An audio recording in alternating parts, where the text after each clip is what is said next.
Hello everyone, good morning to all of you. कैसे हैं आप सभी? मैं ठीक हूँ एंड आई होप कि आप सभी भी बहुत अच्छे होंगे।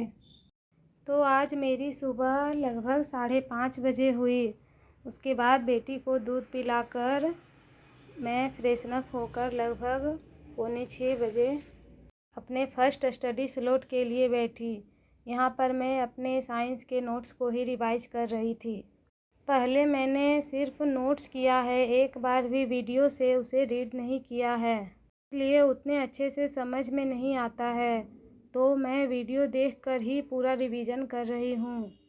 पहले सिचुएशन कुछ और थी, उस समय मैं बस नोट्स ही कर पा रही थी। रिवीजन करने के लिए टाइम नहीं था और बहुत सारी प्रॉब्लम्स भी थी। तो अब जैसे कि एग्ज़ाम का नोटिफिकेशन सितंबर में आने वाला है, इसलिए अपने रूटीन को थोड़ा सही करने की कोशिश कर रही हूँ। जब तक नोटिफिकेशन नहीं आ जाता तब तक तो इसे रिवाइज करके ख़त्म कर लूँगी। अगर पहले नोटिफिकेशन आ गया तो फिर अपना 80 मार्क्स और 40 मार्क्स का रूटीन बनाकर फिर उसे पढ़ूँगी।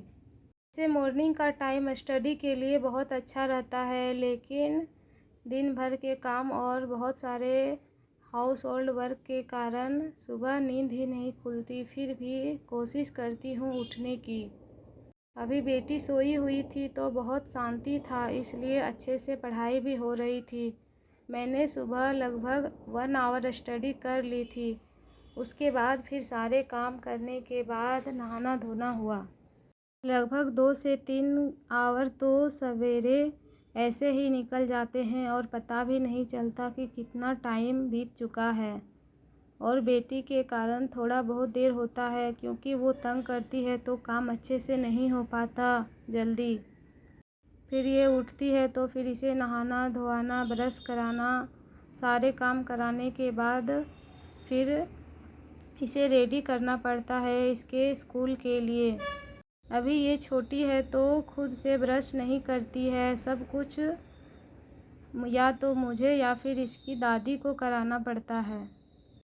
अब बेटी नहा धोकर रेडी हो गई थी, फिर मैंने उसे ड्रेस पहनाकर उसके बाल में कंघी किया। मुझे कंघी करने में लगभग आधे घंटे का समय लग जाता है। इसका बाल बहुत ही कर्ली है, इसलिए इतना लट पड़ जाता है कि उसे छुड़ाने में ही बहुत समय लग जाता है। दिन भर में इसे एक बार ही कंघी करती हूँ, वो भी जब तक मोबाइल देखती है तभी अच्छे से करवाती है। अगर मोबाइल नहीं दूँ तो फिर हो गया इसका कंघी।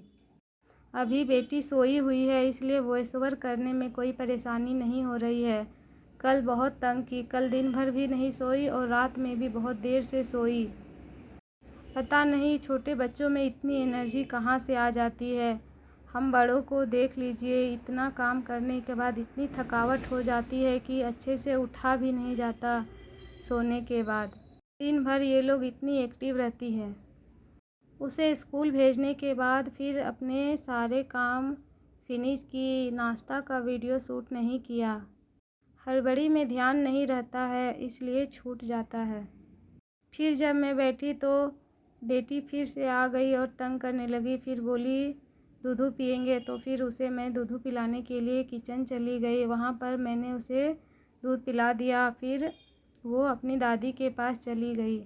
समय तो स्टडी नहीं हो पाई। फिर मैं थोड़ी देर बाद फिर बैठी तो फिर अपना लूसेंट को पढ़ने लगी। पहले सोचा था कि लूसेंट को अभी छोड़ दूँगी, लेकिन फिर सारा रिवाइज किया हुआ भूल जाऊंगी, इसलिए फिर इसे 1 पेज करके रीड करने फिर से स्टार्ट कर दी हूँ। 14 पेज है, अगर बार बार पढ़ूंगी तो एकदम दिमाग में फिट हो जाएगा और फिर कभी नहीं भूलूंगी, इसलिए फिर से लूसेंट को पढ़ना स्टार्ट कर दिया। कुछ दिन मॉडर्न हिस्ट्री पढ़ूंगी, उसके बाद ज्योग्राफ़ी को भी पढ़ूंगी, लेकिन लूसेंट का ज्योग्राफ़ी मुझे थोड़ा टफ़ लगता है। मुझे अच्छे से समझ में नहीं आता इस बुक की परिभाषा। तो पहले सोच रही हूँ कि ज्योग्राफ़ी का नोट्स बना लूँ, लेकिन लग रहा है इस मंथ तो नहीं हो पाएगा, क्योंकि अपना साइंस का नोट्स को रिवाइज करने में ही मेरा ये मंथ निकल जाएगा। और फिर इंडिपेंडेंस डे के बाद मेरे हस्बैंड भी आ जाएंगे, तो फिर और टाइम नहीं मिलेगा स्टडी करने का। उस समय तो मेरी स्टडी लगभग गोल हो जाएगी। देखती हूँ, अगर उस समय टाइम मिलेगा तो ज़रूर स्टडी करूँगी।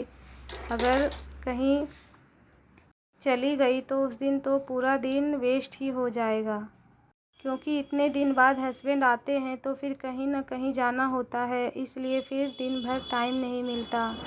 किचन में भी ज़्यादा टाइम बिजी रहती हूँ, क्योंकि बहुत सारे काम बढ़ जाते हैं और कुछ ज़्यादा बनाना होता है। जब इतने दिन बाद आते हैं तो लगता है कि क्या क्या बनाकर खिला दूँ। इसलिए सोच रही हूँ कि इस मंथ के बाद ज्योग्राफी का नोट्स बना लूँ। अगर एनसीईआरटी सार संग्रह ले ली तो फिर नोट्स नहीं बनाऊँगी, उसी को अच्छे से पढ़कर एक दो वीडियो से उसी में जो बचा हुआ रहेगा वो नोट कर लूँगी, तो फिर नोट्स नहीं बनाना पड़ेगा। वैसे 8 मार्क्स के लिए इतनी मेहनत कुछ ज़्यादा ही है। ज़्यादा ध्यान तो 80 मार्क्स में होना चाहिए। 40 मार्क्स का भी बहुत इम्पोर्टेंस है, क्योंकि मेरिट बनाने में 40 मार्क्स बहुत ही काम का है।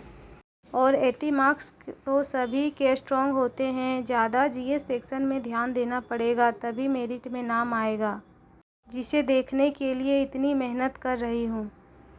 फ़िलहाल मेरी स्टडी में मॉडर्न हिस्ट्री और साइंस ही ऐड है, और बाकी सब्जेक्ट को मैं अभी नहीं पढ़ रही हूँ।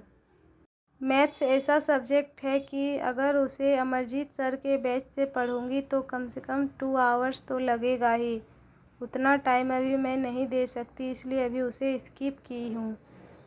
कुछ दिन इसी तरह स्टडी करती हूँ, उसके बाद फिर अपना प्लान चेंज करूँगी। बस नोटिफिकेशन आ जाए, उसके हिसाब से सब कुछ हो जाएगा। ब्लॉग को एंड करती हूँ। Thank you for watching.